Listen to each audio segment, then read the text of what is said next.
Your President Zelensky, is actually signing a bilateral security agreement today with France and Germany. Is that now a more pressing path forward rather than EU or even NATO membership?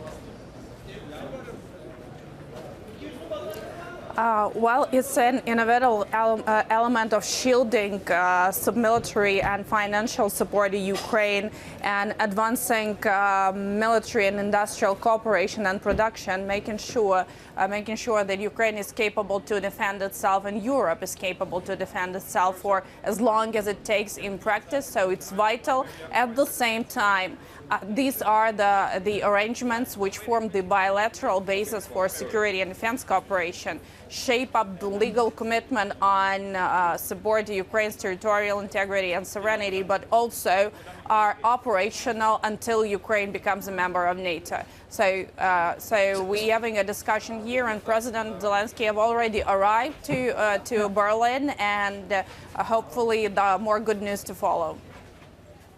So the EU agreed to open, membership talks back in December. I know there's also a financial aid package that was passed earlier this month.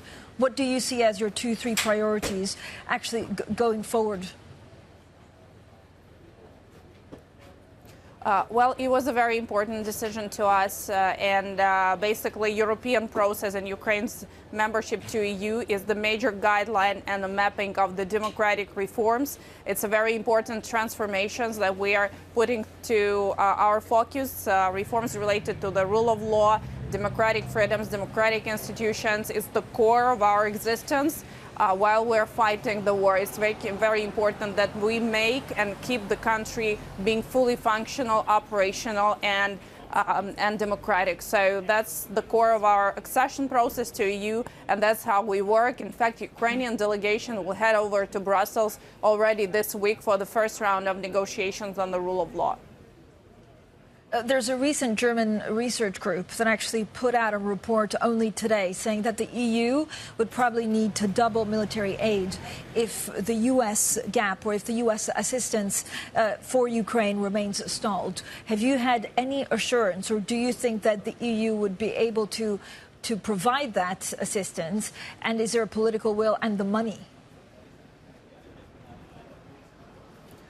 Well, decades and the years of fatigue and basically misbelief that the full-scale war could take place at the heart of Europe has led to the situation where it would take a bit more time to enhance or reinvent the defense policy at the European continent, to understand that protecting the values, you have to have the weapons, the military, the army, and the war in Ukraine has really make it very brightly seen. So I am sure and confident that Germany, European Union, together with other allies and partners across Europe, will make sure that Europe is capable to defend itself.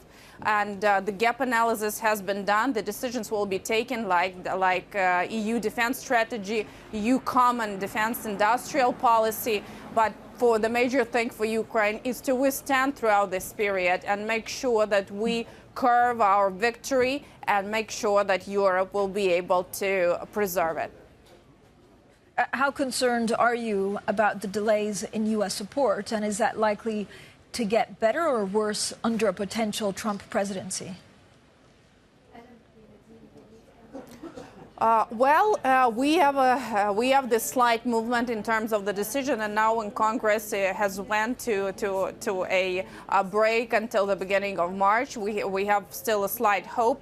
But of course, we cannot ignore the fact that it's already for almost 3 or 4 months. Ukraine does not have any decision on support, and it already forms a gap in our ability to cover the liquidity in the budget and also the forecast and plan for the military support. So the problems are taking place and occurring already right now.